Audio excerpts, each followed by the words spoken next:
தேசிய கல்விக் கொள்கையின் அடிப்படையில் PM ஸ்ரீ பள்ளிகள் மற்றும் மும்மொழிக் கொள்கைகளை ஏற்க மறுத்து இருமொழிக் கொள்கையை தொடரும் என தமிழக அரசு திட்டவட்டமாக தெரிவித்திருக்கிறது.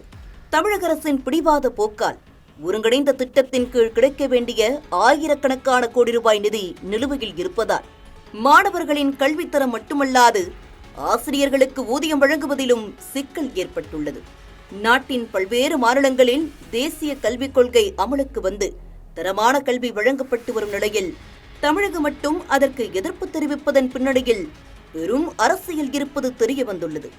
தமிழகத்தில் உள்ள தனியார் CBSE பள்ளிகள் அனைத்திலும் மும்மொழிக் கொள்கை பின்பற்றப்படும் நிலையில் அரசு பள்ளிகளிலும் அத்திட்டத்தை விரிவுபடுத்த வேண்டும் என்பதில் திமுகவுக்கும் அதன் கூட்டணி கட்சிகளுக்கும் என்ன பிரச்சனைகள் இருக்கப் போகிறது என்று ஆராய்ந்தபோதுதான் பல உண்மை சம்பவங்கள் வெளிவந்திருக்கின்றன.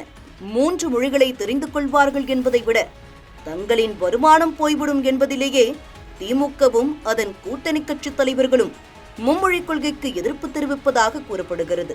அதனை உறுதிப்படுத்தும் விதமாக முதலமைச்சர் ஸ்டாலினின் மகள் செந்தாமரை நடத்தும் தனியார் பள்ளியில் தொடங்கி திமுகவின் மூத்த தலைவர்கள், முன்னாள் இன்னாள் அமைச்சர்கள், அவர்களின் உறவினர்கள் என 100க்கும் மேற்பட்ட CBSE பள்ளிகளை நடத்தி வருவதும் வெளிச்சத்திற்கு வந்திருக்கிறது.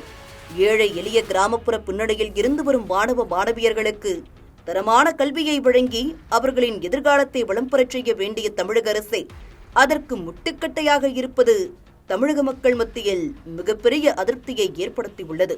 இது ஒருபுறம் என்றால், தேசிய கல்விக் கொள்கையின் சிறப்பம்சங்களை முழுமையாக படித்து தெரிந்து கொள்ளாமல் அரைகுறையாக அறிக்கை வெளியிட்ட தமிழக வெற்றிக் கழகத்தின் தலைவர் விஜய் நடத்தும் விஜய் வித்யாசிரம் எனும் CBSE பள்ளிகளின் விவரங்கள் வெளியாகி அவரின் இரட்டை வேடத்தை அம்பலப்படுத்தியுள்ளது. தேசிய கல்விக் கொள்கையில் இடம்பெற்றிருக்கும் நவீன உட்கட்டமைப்பு வசதிகளுடனே இயங்கி வரும் விஜயின் பள்ளியில் pre-KG வகுப்பிற்கு 45,000 LKG வகுப்புக்கு 46,000 ரூபாயும் கட்டணமாக வசூலிக்கப்படுகிறது. பல்லாயிரக்கணக்கான ரூபாயை பள்ளி கட்டணமாக வசூலித்து லாபம் பார்க்கும் தாவேக தலைவர் விஜய் தேசிய கல்விக் கொள்கையை எதிர்க்க வேண்டிய அவசியம் என்ன என்பதை அப்பள்ளியில் வசூலிக்கப்படும் கட்டணங்களை வைத்தே புரிந்து கொள்ள முடிகிறது. இதையெல்லாம் தாண்டி மத்திய அரசு எந்த திட்டத்தை அறிவித்தாலும் அதனை கண்மூடித்தனமாக எதிர்க்கும் விடுதலை சிறுத்தைகள் கட்சியின் தலைவர் தொல் திருமாவளவனின் இரட்டை வேடமும் இவ்விவகாரத்தில் வெளிச்சத்திற்கு வந்துள்ளது. சென்னை வேளச்சேரியில் CBSE பாடத்திட்டத்தின் அடிப்படையில் செயல்படும் ப்ளூ ஸ்டார் பள்ளியின் நிர்வாக குழு தலைவர் திருமாவளவன்தான் என்பதையும் தமிழக பாஜக தலைவர் அண்ணாமலை அம்பலப்படுத்தியிருப்பது அரசியல் வட்டாரத்தில் பரபரப்பை ஏற்படுத்தியுள்ளது.